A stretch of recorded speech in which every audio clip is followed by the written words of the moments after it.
Hey, friends, I hope you're not outside right now because it is very cold. It is cold both in weather and for your stock portfolios. Whew, man, It's cold on your accounts today. 401k struggling. It's down to a 400K. A 398. It's going down. A 350K. It's doing bad, man. It's doing bad. I'm Jer Stays, and with me is none other than the Prince of Brightmoor for our regular live stream. Norris Howard, how are you? Yeah, man, I'm doing well. Just trying to stay warm as best I can. You know, trying to dip, duck, dive, and dodge away from all the negative press and all the stuff that's been going on in the world. It's not possible, but we're trying our best to stay positive. Oh, yeah, absolutely. And you know how you help stay positive if you can and stay warm. I've been out there. I drove all over the region this morning, and that was, I'm glad to see the people I saw, but the driving, the getting out, Yeah. it's cold. I was afraid my car wouldn't start. What? Yeah. Listen, I was afraid, but I drive a 23, almost 24-year-old vehicle. I have trauma, Jer. I got trauma. I got cold weather car trauma, bro. I ever tell you about the Mercury Sable I used to drive? No. With the heat that didn't work. So my windshield would freeze as I drove. Oh, no. Yeah. Like The inside. ice? The inside would freeze. And so I would have to have a bottle. I had a mixture of alcohol, antifreeze, and window cleaner. And I would spray it on the inside. I would have to crack a window so I didn't pass out. And I would spray it on the inside window, and I would have to wipe it off as I drive. I had a car that could only make it to Eastland Mall. Yeah. And by the time it got there, it was too hot. And yeah. And because it's like it was a German car, the emergency sounded like a toaster, like. So the toast was done, and you had to stop driving for like an hour. Yeah, yeah. And so that was among other vehicle trauma that I've had. But that was pretty funny. But the thing is the vehicle would cool down while you're in the mall, and then you'd be able to get home. Yeah, that was that same Mercury. It can make it. It was a point in time where it could make it from Brightmoor to Wayne State, and that was good enough. And then towards the end of his life cycle, it got real bad. Like I couldn't make it from Trumbull to the Boulevard on 96 before I would have to pull over and wait. See, when I've ever got those kind of car issues, I never want to get on the freeway. Because I'm like, well, what if something happens? Also, if I can't drive very fast. I'm safer on the freeway. Oh, see, okay. I'm interested to see because all I'm doing is waiting, so I'm safer on the freeway because there's less foot traffic. You got to remember this was back in bankruptcy. Detroit. Oh, yeah. It was lawless. Street lights optional. No street lights. You know, it's the dead of winter. You know what I'm saying? It just may be like some Resident Evil zombies just pop out in the middle of nowhere and just like start ambling towards my car. There might have even been a tiger in the Packard plant. Yeah, all that. There was a tiger in the Packard plant. I know. All that, man. Like, you know what? I'm not making fun of this. I'm just saying, whenever it gets this cold, I'm reminded of that crazy ass, sad Pulitzer Prize winning photo of my man who got froze in the elevator shaft. Oh yeah, with his feet sticking out. Remember the human that? popsicle? Yeah, the human pop. Dude, every time it gets this cold, that's what I get reminded of. You talk about one of the most haunting, awful photos in the history of like ever. Yeah, that was in the Freep too, wasn't it? I think so. And now it's a startup lab. That's right. Yes, that's where that New was in Lab the book is now. repository. It was the book depository, yeah. Now wow. Now we're doing innovations. You know what? The circle of life. The circle of life. So yeah, we got. Yeah, man. I'm sorry. I just had to pull it up because it. Yeah. Oh man. Yeah, we don't have the rights to show that, dude. This was graphic. This was graphic. I can't believe they ran this photo. Let me see real quick. Don't show it on the screen. Yeah. Oh yeah. You see it? Oh yeah. Yep. That's graphic, man. I would show you, but A, it's graphic. B, we don't have the rights. Yeah. But if you are from Detroit or have lived in Detroit for at least 20 years, you remember this. Because I remember this got national press. And of course, I have heard multiple times today from people in the inbox, of course, that it's so cold in the D. You know what? It will never go away. We need to make a new song. Well, I feel like that we need to do some sort of meter of if it is in fact cold in the D. Yeah, and we then need to see. to crowdsource that and then have people say today, like it's cold. Like today it is cold yes. in the D. Yes. Right, but like what temperature does it become so cold in the D? Like, y'all can't be talking about it's cold in the D and it's 40. Right? That's not cold in the D. You don't even need a Dietrich fur. No. Which, by the way, and we're going to mention this on the main show, They found more furs. go figure, they found more furs. They always had them. They always had them. They fronting. There was an Instagram person, Lady Contractor, made me laugh Lady so Contractor's hard. great. So hard. It's like don't have money for nothing, but you can find furs. You Money sure for can. furs. Listen, Dietrich Furs closing is just a sign of the times. We losing recipes, y'all. Detroit Classic. You know what? How come we ain't do a GoFundMe for Dietrich Furs? They don't need one. They're retiring, and they've sold all the furs. No. Listen, if Daily Detroit had the money that the furs brought in, we wouldn't need to have a Patreon. We would just have a. We would have like a Minkreon. I don't care that they're retiring. They should have passed it along to a nephew or a niece or somebody. Somebody should have took that name and kept this going because Detroit without Dietrich Furs don't feel like Detroit. But wouldn't it be like it could be like Devontae's Dietrich Furs? I don't care. That's what I'm saying though. As long as it say Dietrich Furs on the building and I go in there and I can get my 3/4 length Fox. Okay? All right. We're gonna get yelled at by PETA. Chinchilla. What? They're cute. They're soft too. So my dog would agree with you. Listen, let me explain something to y'all, man. All right, furs is cultural. All right, for Detroit, furs is cultural. All right, I saw all the people mad on Threads. This and is stuff. a fur trading post in its heritage and in its history. Furs have always been a part of our culture in Michigan. Go to the historic museum, you'll see it. You'll see them all throughout the historic museum. I'm sorry, that's y'all. I don't want to get too controversial here, but I'm just saying y'all wouldn't go to other types of people from other types of places and tell them not to wear their cultural garb. So you think furs are cultural garb? I would consider it. Yes, I consider. Oh, fur it's coats, interesting. I would consider. At what point do we start considering something cultural? Right? Is it just because it's 200, 300, 400, 500 years old? Let's talk about that on the main show. It's so good to have people on. Jay Bird, welcome. I'm so glad that you got to catch a live stream. Good to have you on. Yeah, thanks for showing up. And then Stina says it's going to be colder this weekend. Stay in the house. There you go. Stay in the house. I like how you're cooking, but I want to make sure it's in the podcast. Yeah, I'm ready. I want it in the podcast itself. I'm ready.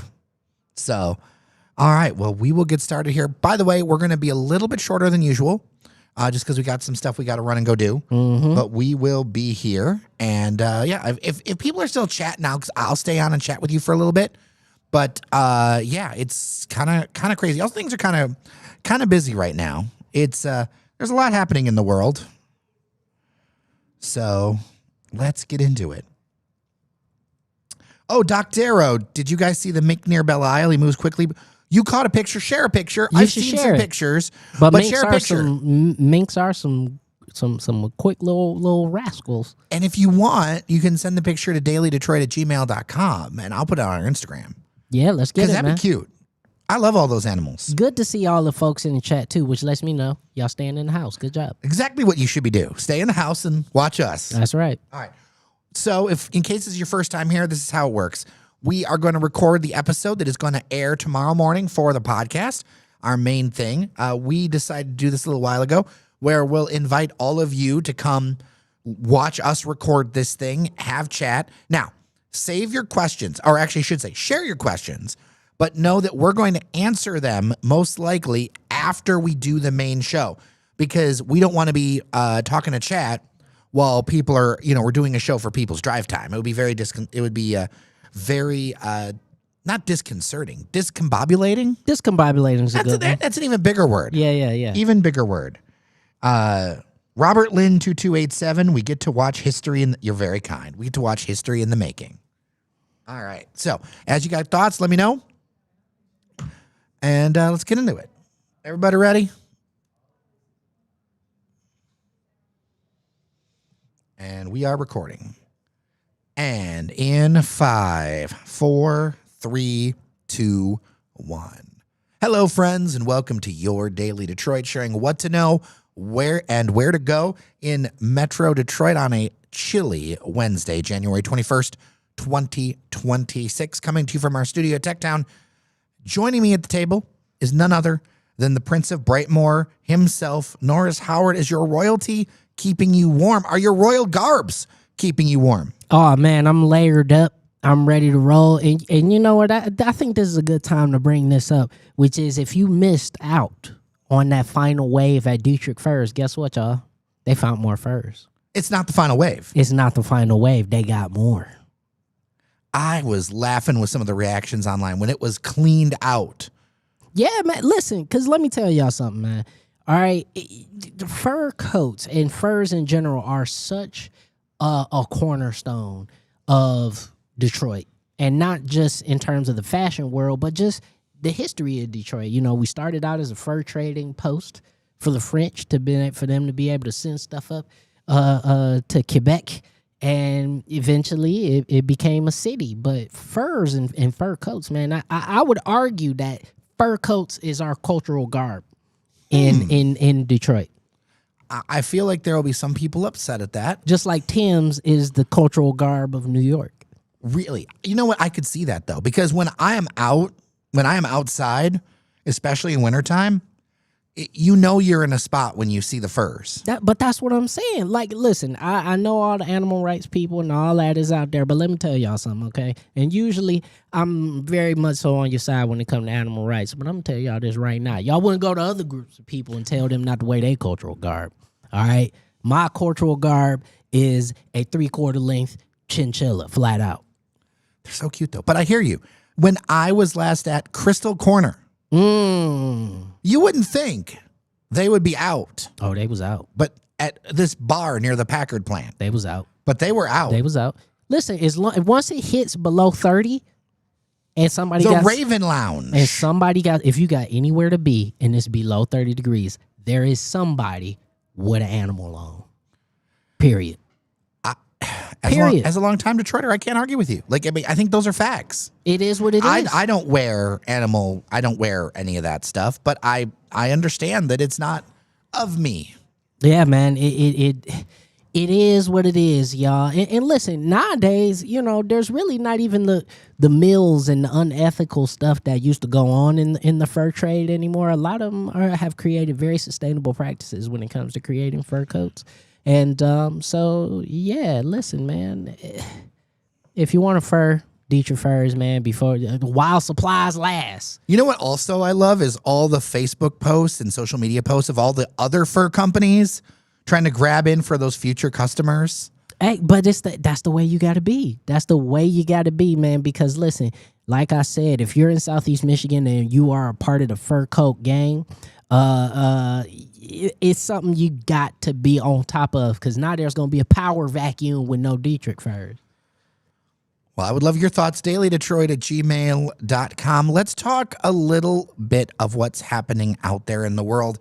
The wider world is going to come right up to Detroit's door with this story, because there has been some major shifts when it comes to Canada and China and their relations when it comes to the auto industry. And I think this is fascinating to bring up, because we have had such a hard line in North America, a unified line, if you will, but with Canada and the United States to try to keep Chinese vehicles out, which are generally less expensive. Many people I know, I know a number of people who have driven Chinese vehicles and tell me that the quality is better, if not imperceptible.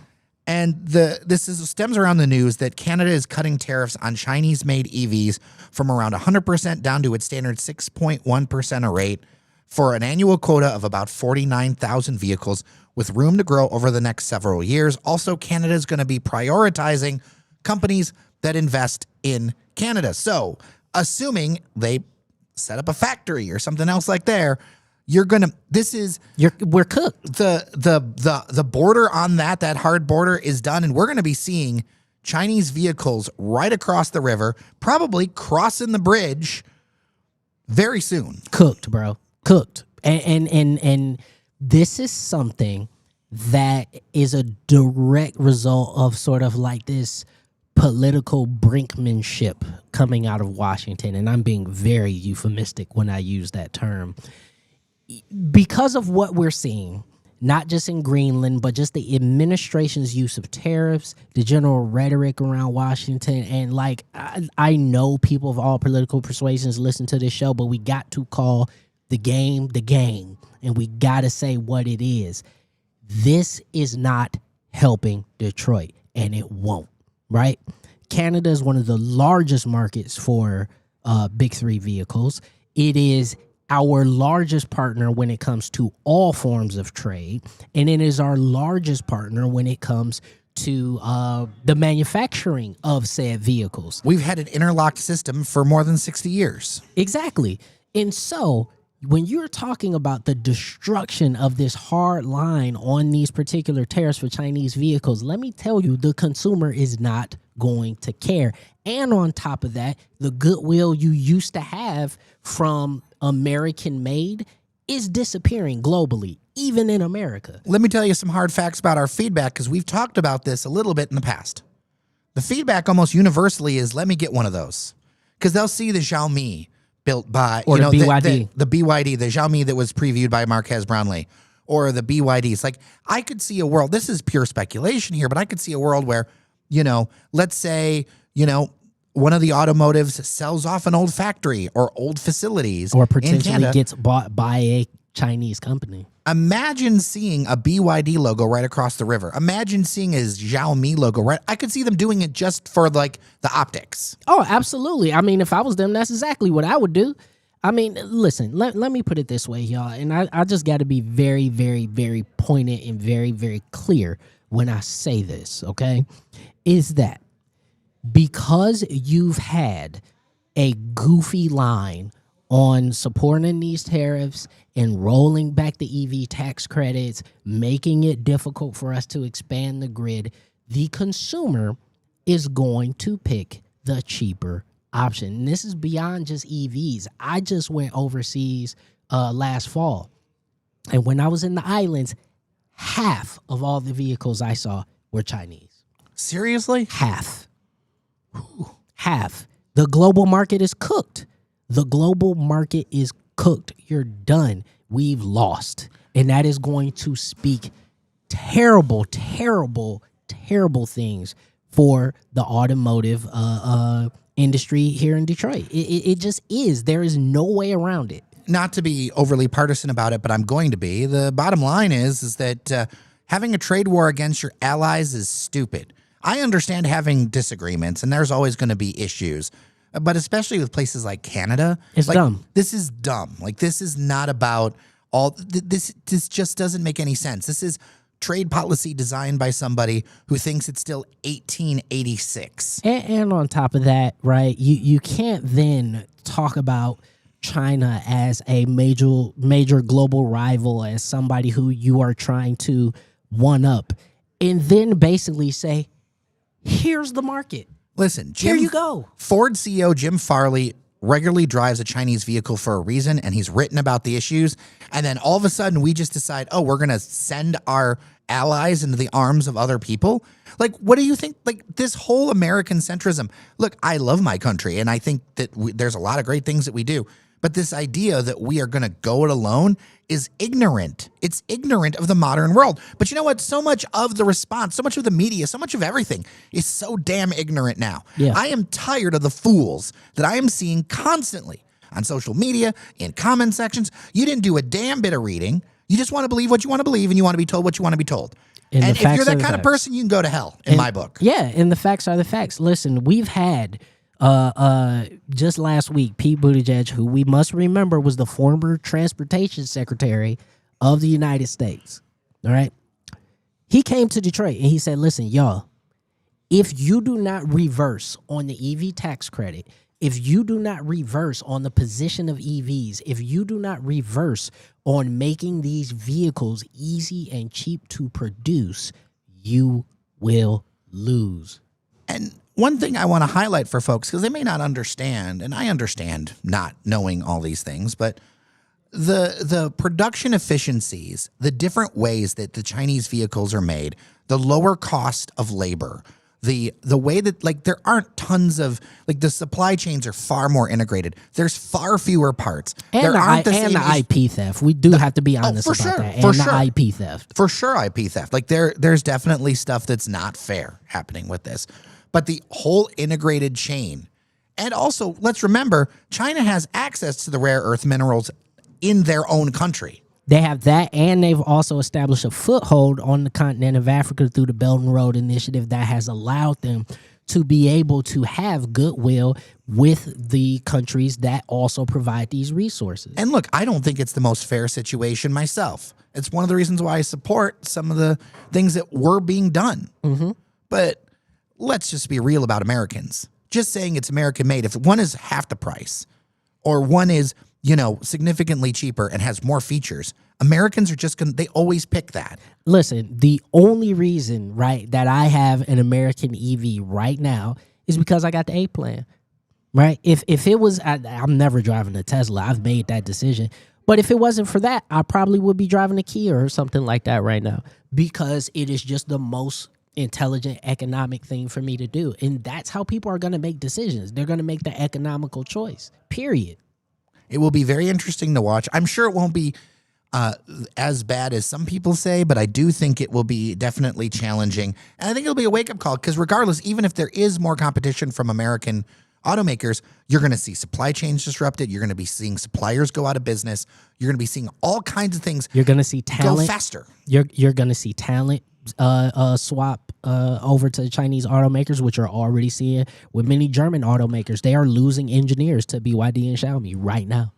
So would love your feedback. dailydetroit@gmail.com or a voicemail 313-789-3211. All right, let's talk about Michigan's marijuana industry shrinking for the first time on an annual basis, somewhere along the lines of 3%. Obviously, Ouch. that new 24% wholesale tax is something, but that's new. This is the data from last year. This tax did not necessarily do this. However, we're getting more word of other Michigan companies kind of being driven out of business. Have we really hit the top of the marijuana market, Norris? I don't think we've hit the top of the market, but I do think that we've kind of hit the sort of cap for market saturation for marijuana. I think the part of the major problem is that, to be fair, there was almost too much of it. There were too many dispensaries. There were too many retailers. And now I think this is more of a market correction than an implosion. I feel like there's going to be some more closures on the horizon, and I think for some people that sucks, but I think for others this is just one of those types of things where now they're going to have to be a little bit smarter and maybe treat things like normal products. It's not going to be if you build it they will come. Now it's going to be we're going to have to advertise better. We're going to have to have more competitive products. We're going to have to think about staffing in a more intelligent way. Listen, this is the market speaking. This is interesting in that I wonder, is there room for more premium products? Because apparently retailers sold about 260,000 more pounds of cannabis in 2025 than 2024, and yet there was still an overall dollar shrink.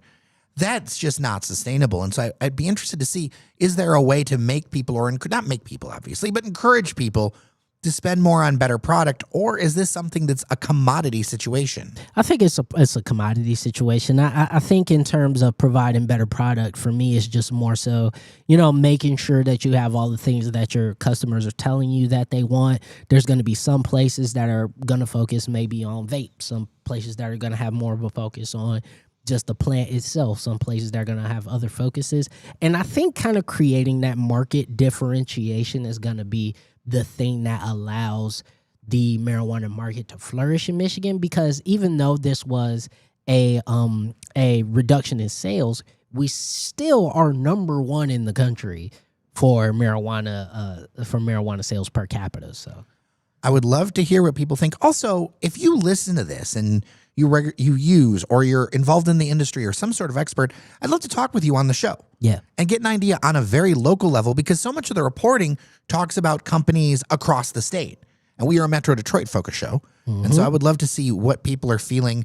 313-789-3211 or dailydetroit@gmail.com. All right, to end the show, I want to get into some feedback. Let's get it. Because listen. People always love it when you and Devin are on the show together. But there was one issue, and it might surprise you. Maybe it won't surprise you. Which one got way more feedback than all the rest, even though we had a lot of hot topics and a lot of people had a lot of thoughts. But there was one issue of what we covered last week. Okay, what was the number one? People mover. I knew it. It was Y'all the people mover. The Daily Detroit my the transit, man. My inbox just started going ding, ding, ding, ding. And people left voicemail too. Oh, okay. Can we listen to one? Yes. So what we're going to do is we're going to listen to a voicemail. And then the reason why I'm going to leave the feedback there for this, because Stanley here does a very good job of encapsulating something that was a very common thought among our listeners around transit. So why don't we hop into that real quick, producer? All right. Yes, my name is Stanley. I'm in Harper Woods, but I lived in Detroit all my life until I got 50 years old. Then I moved to Harper Woods about 12 years ago. I think the People Mover expansion that goes west to Grand Boulevard in Michigan, south to the Riverwalk area or the train station, and east to Grand Boulevard and Belle Isle, north to Grand Boulevard is a great idea, because that way you can have feeder buses to feed people, riders to those areas. So the D-Dot bus won't be affected that much. And those Chicago Loop don't go all the way through Chicago, it go through certain areas of Chicago. So expanding the People Mover to the areas of the Grand Boulevard West, the Grand Boulevard East, and a little bit past Grand Boulevard North and South is a great idea, because that's where mostly your income is at. I know people want to go all the way to Dearborn or this and that and another. No, I always thought the Q line should just went to 8 Mile Road and just build up the corridor on Woodward from 8 Mile to downtown. But they can still build up the corridor from Woodward from Grand Boulevard to downtown, because that's the same equivalent from Battery Park to 34th Street in New York. So you could build up a lot of businesses there and put that Q line to good use, especially having a Target right there somewhere along the area. But I don't know if that's going to happen or not, because you need a place to buy dinnerware or kitchenware and bathroom stuff. We don't have that in Detroit. But I hope you use my name and comment. Okay, thank you. Bye. Norris, thoughts? Well, first of all, Stanley, thank you for your call. And, I completely agree. I think I agree with caveats, right? I think ultimately building out the People Mover, the more I sit with it, the more I think about it, feels like the only way we're going to really be able to build out any sort of alternative mass transit structure currently. For me, what he talks about is spot on, right? If you actually look at Grand Boulevard all the way from its most western point to its most eastern point, that is the distance to use New York, to use Manhattan as Stanley did. That would be the distance from Battery Park to Harlem. So even just building out a transit structure within that framework alone, you'd be talking about focusing pretty much on the cultural and economic centers of the city. You would be allowing people to be able to move through some of the neighborhoods that are currently either already revitalized or being revitalized. And at that point, you can then maybe some years later think about some spokes that funnel people from the outside neighborhoods and the outside inner ring suburbs to come into the economic center of the city. So I think it's I think he's spot on. I think it's a fantastic idea. I have a few thoughts. I think one, I like the idea of kind of honoring the old 1910 border of the city, where that was the border of the city when the population of Detroit was what it last was today. Yeah, that's why Northern was like in the middle of. That's why North End is North End. Right, Northern High School Yeah. is like south of Highland Park, which Yeah, is yeah, really yeah. funny. I personally, of course, I'm very biased. I would love a people mover terminus up there at Grand Boulevard and Gratiot. That would be amazing in my view because, I mean, it's totally self-serving. I think that this could be a huge opportunity. I like the idea that some of the buses and things may be terminated early and then you transfer to transit because you would actually help shorten those bus lines. One of the issues, if And you make them more efficient. Yeah. yeah, you look at like the Warren, and there's a number of lines like this that are like super long. Crosstown, Dexter. They're always late, and it's because there's just so much street to cover from end to end. I'll watch it on the tracking. And the other thing I was thinking about, and we were talking a little bit about this off air, we should not only go if we're gonna start spending money. If we're gonna spend money. Let's do it all the way. Yep. How about this? Yeah. I am old enough to remember the Grand Belt bus. There used to be a Grand Belt trolley line that actually went up like Mount Elliott You're and such. so old. But I was thinking about this. What if you built a line right down the middle of Grand Boulevard I think you should. from Belle Isle all the way up, And all the way around down to Mexican Town. take it past the new modem, the electronic museum that's going to be happening at the Packer. Do it now before all the development kicks in. Take it past the Fisher Building. Take it. You know, how great would that be? How great would that be? Take it all the way into Southwest Detroit. All those apartments that are sitting there vacant right now. And think about how empowering that would be because now also you're going to be able to create a transit connector to the hospitals over there. You're going to be able to create a transit connector to Belle Isle, which has only been one bus for the past, I don't know, 20 years. You know, Belle Isle would be a great place. When we went to the auto show, we saw these Holon, self-driving fixed route Yeah. shuttles. Belle Isle would be perfect for that. Yeah. It'd be perfect. So Have imagine five of them running around. just have them run around constantly. And they have great access for people with disabilities. Just have that going around the island so you can reduce the number of cars on the island. I mean, I love this idea if we can find some sort of money for it. Because here's the thing. If we're able to do it within the city of Detroit, somehow find the money. I don't know how we're going to do it. But if we're able to do it, we could just do it. Yeah, we would just do it. We could just do it. And then also, And you know, Mayor Mary Sheffield always talks about us being a world-class city. That would be a world-class step to start to push in that direction. Not just one spur, because a lot of things they're talking about with this, these possible expansions, but saying, all right, let's go all in. Let's do this. yeah, I think it would be fantastic. It would be immensely expensive, but there would be ways to do it to where you don't have to build like the 25-foot high concrete brutalist columns. Like you can have the new tracks look different. You can have them be more efficient. You can have them be a bit more aesthetically pleasing. But the thing also that is important to me is that you create a way for the flow of capital and the flow of people to be able to to just travel around the parts of the city that you're already heavily investing in. You know, we got a new stadium that's about to go up in the next year in Corktown. It's heavily invested, but it's also so many spots are so empty. But that's like, what I I take a mean. walk with my dog all the time. Let me tell you, you could fit hundreds and hundreds and hundreds of houses. But transit would help fill those gaps because Yes. now where would everybody want to live? Okay, and then you get all the people down there. Oh my gosh.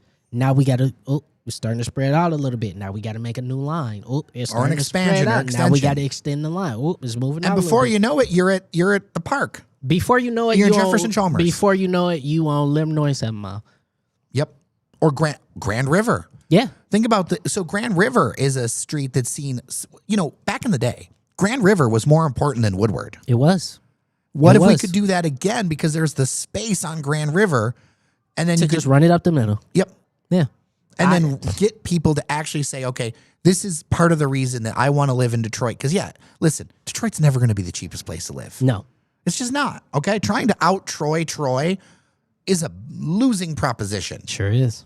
We need to be Detroit and be that world-class destination. I like that framing.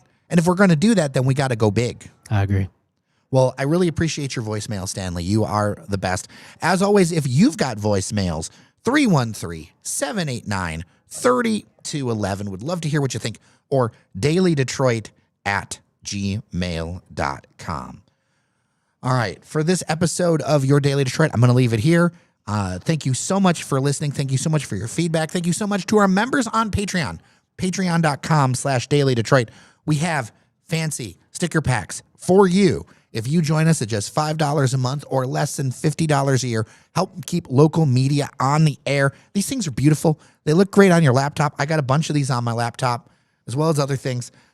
Please, your support is absolutely welcome. Keep an eye out also for our newsletter. You can sign up for it on dailydetroit.com. We're going to make sure that you know about all the things to do around town, including our events, our future happy hours. We got some great stuff planned. Looking forward to 2026, although I'm not looking forward to leaving this studio today. It's going to be chilly and it's going to get colder. Yep. So be ready. Stay in the house. And Stay in the house. You know what? There's more than 1,800 episodes of Daily Detroit you could listen to. And listen to them all in the house. In the house. In the house. All right. With that, I am Jer Stays. And I'm Norris Howard. Thank you so much for listening. Remember that you are somebody, and we'll see you around Detroit. Well, all right. I got enough time to talk a few comments you can say here. 10 minutes or something like that. Yeah. I want to go through. Everybody who's is in here, so this is great. I love all of this. Yeah. Thank you for sending the video of the mink out. I mean, look, here's the thing with social media. I don't give a damn anymore. So I'm just going to post stuff that I like. And if I like a video of it, I'm just going to post it. Because I'm not going to stress about this anymore, Norris Howard. You should. It's one of those things. I know that social media has a lot of value and blah, blah, blah, but I don't see it. So I'm going to have some fun. That's what I use it for. That's what everybody should use it for. Yeah. I mean, we spend a lot of time on this podcast and newsletter and this live stream. Just come see the cool shit. So, Yep. Carhartt, Robert Lynn 2287. Carhartt gets my vote as Detroit's garb. No, fur coats. It's fur coats. No. Are they the garb of my people? Yes. No. I'm gonna go out on a limb and say no. It's fur coats. Do I get to wear fur coats then? Absolutely. You could wear all the furs you want. Huh. See here. Does a faux fur count? No. Can I wear a faux fur? Yeah, if you ethically opposed to it, yeah, wear. Yeah, I would like to wear a faux fur. Do it. Although I'm pretty sure my dog will chew it. Do it. But this is what I'm saying, man. See, this is what I mean. All right, who told you couldn't wear fur? I'm just I'm trying not to appropriate. It's not appropriation. It's fur. We didn't make the fur trade. We wasn't even That's up true. here. It was us who did the fur trade. We weren't even up here yet, right? But I'm just saying that. Listen, you could think about people like Joe Namath. All right, think about the American Dream, Dusty Rhodes. Okay, one of the finest, best dressed man in wrestling today. Dusty Rhodes. He wore fur coats all the time. Ric Flair. Ric Flair. Come on, man. You can wear dude. Nah, you just gotta have confidence. That's all. You know, it wouldn't be bad if Carhartt sponsored us some jackets, though. A Daily Detroit X Carhartt jacket. I would love a Daily Detroit. That Carhartt anyone jacket. knows anybody over at Carhartt? I think that would be a good do, brand but partner. they can't make no decisions. As someone who can make a decision, Yeah, we need a decision maker. We would love to do a partnership with you. It'd be absolutely amazing. Stina, so glad that your power came back. Good afternoon, Mr. 1213. Good to see you. I'm so happy to see you, Mr. 1213. Is it true that Trump is canceling the CAFE standards on American cars being manufactured? Not fully canceled, rolled back to an extent. The challenge with the CAFE standards, I'm going to do more research with this, so I'm going to answer this partially. I also want to get a guest specifically around this topic because I think it's important. These CAFE standards are very difficult for automakers to invest in because they keep shifting every 4 years. One of the things businesses hate is inconsistency, and it's almost more expensive and painful to like keep shifting back and forth. The other thing is that although that changes what you can sell in the United States, you lose that global scale because other countries don't cut it.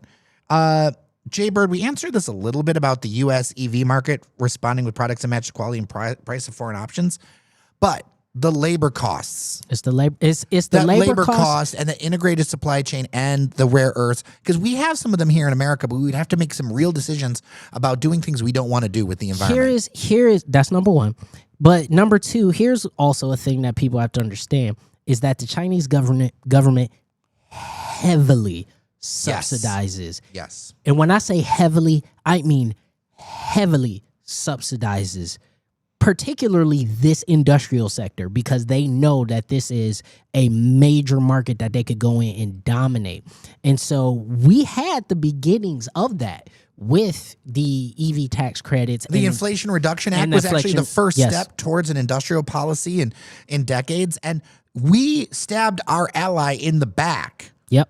We had an answer to this, and we stabbed our ally in the back. It's as simple as that. So to answer that question, no, we will not respond with competitive products, because the administration currently has said this is a sector they don't want to compete in. Yeah, they don't even want to compete in EVs. So we're 3 years, even if you start the clock now, we're 3 years behind before anything will change, before we even start to change something. And at that point, even if the other administration, a new administration would come in and say, okay, we're going to heavily subsidize EVs, we're going to support Detroit heavily, we're going to support the industrial sector heavily so we can retake the global EV market, you have lost cultural cachet. And this is the thing that around all this stuff that we just haven't had real conversations about the brand of America and what that used to mean. And listen, we can talk about imperialism, all that kind of stuff. I don't want to get too deep into that in terms of politics. I'm talking strictly business. McDonald's, Subway, Starbucks, that's selling America. These are distinctly American brands and identity. Ford, all this kind of stuff. That chapter for those brands is done. And it's because we've seen we've seen somebody take a sledgehammer to the brand of America, burn bridges globally, and now potentially enter us into conflict with allies. Jaybird, shout out Utopia Gardens in Island View. You know, I have not stopped in there. I'm near there. I should. Last time I was in that building, I was at a party, and it was. I was about to say it was a party last time I was. It was a there. party last time I was. It was called Tires. Yep. That's the last time I was in that building. So I may have to go check that out in a non-party situation. Well, I guess I would be starting the party. Wah, wah. All right. Robert Lynn would love to see Daily Detroit cover the new Island View Sauna Club. Email me, dailydetroit@gmail.com. I'm definitely into the idea of a sauna. A sauna? I know Randy's into a sauna. A lot of people like the sauna. I like that more than the cold plunge. I know some people want us to do the cold plunge. No. I'm not a cold plunge guy. I'm not doing that. I respect it. I'd love to, if somebody's a listener wants to go try a cold plunge place, let me know. But like, I'm not, do I look like I'm built like that? Listen, man, I feel like the cold plunge might be like the chiropractor. Like, is it real science? Is it a real thing? Is it a thing that actually benefits people, or is it all psychosomatic? I don't know. Jaybird is biased for a transit stop at Belle Isle. Not only am I biased, I think that would be based to have a transit stop. I think it's actually a dereliction of duty that we haven't had one so far. I think it's a damn travesty that we don't have a water shuttle or ferry that goes from downtown Detroit to Belle Isle, personally. Josh Uniewski would also go past Factory Zero. Don't know how much you would use that stop would get. And then Mr. 1213, Factory Zero and Ford could contribute to the extension, meaning they would run past Plant Zero and Michigan Central, carrying their workers to and fro. I think Michigan Central is going to get a lot more use out of this in Factory Zero. Yeah. I'm all for connecting it. But in reality, when I see, because I live near there and I see people roll in and they're coming off the freeway. Yeah. They're not coming from the city.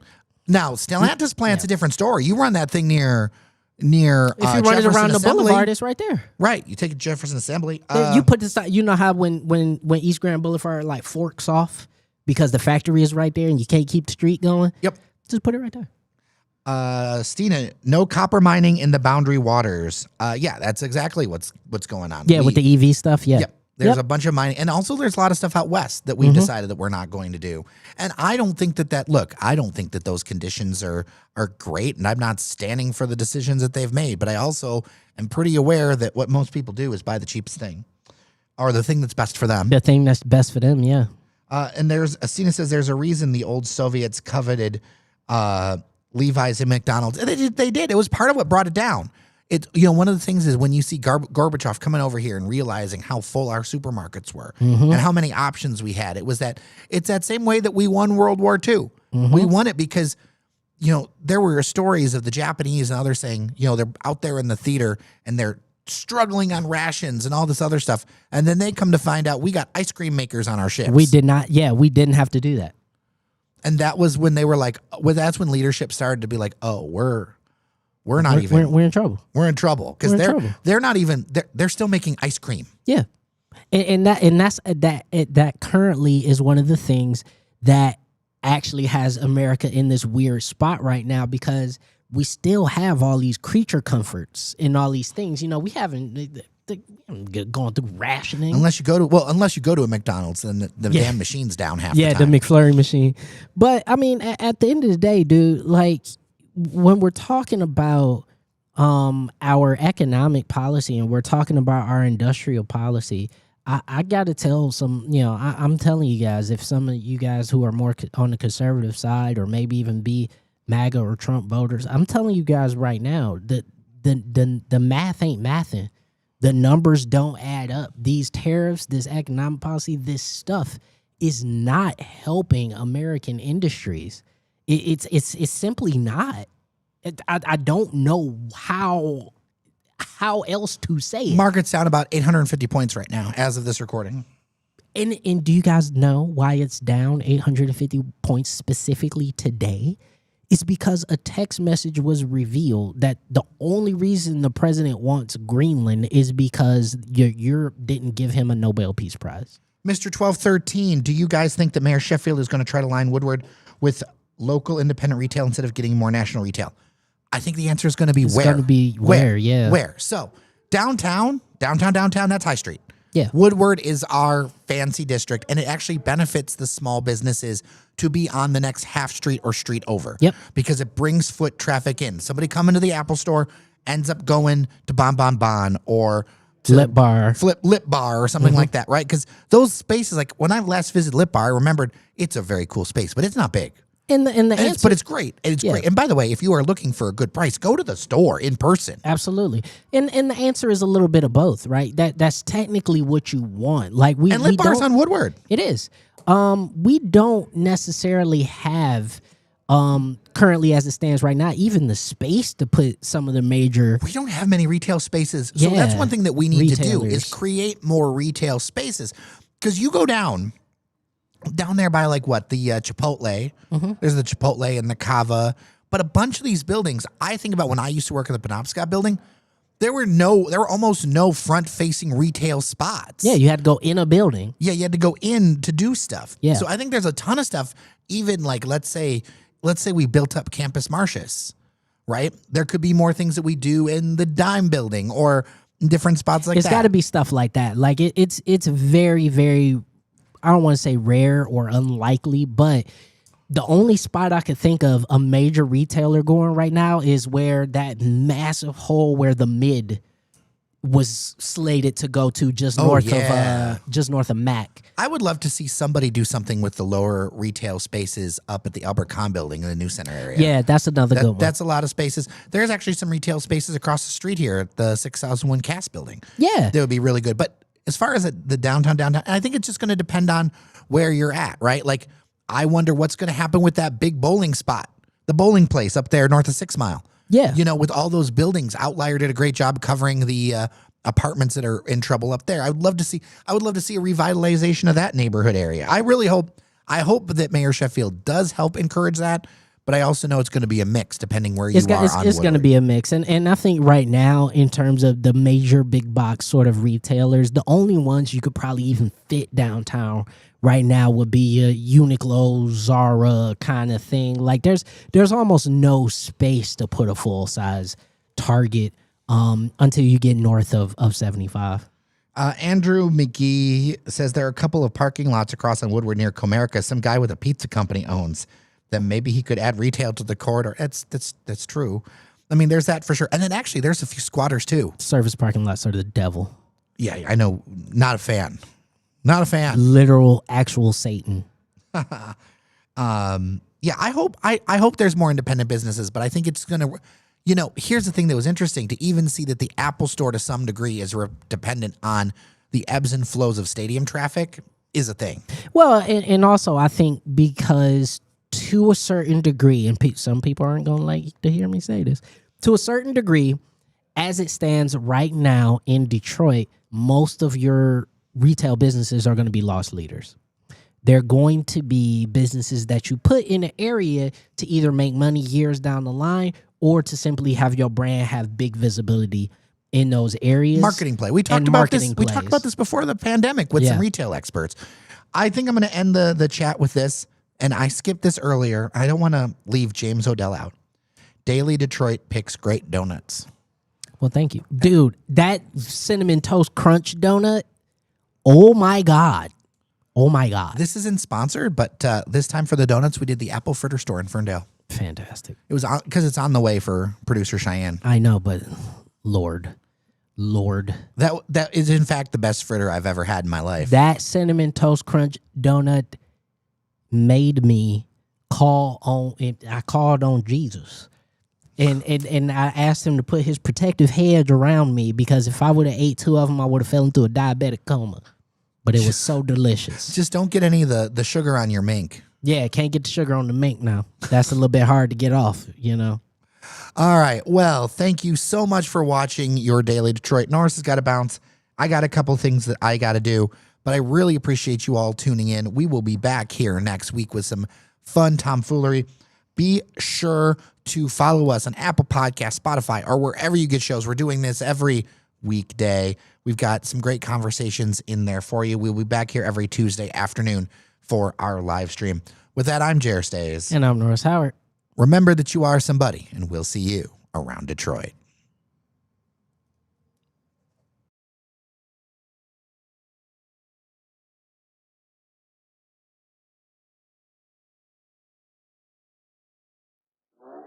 Thank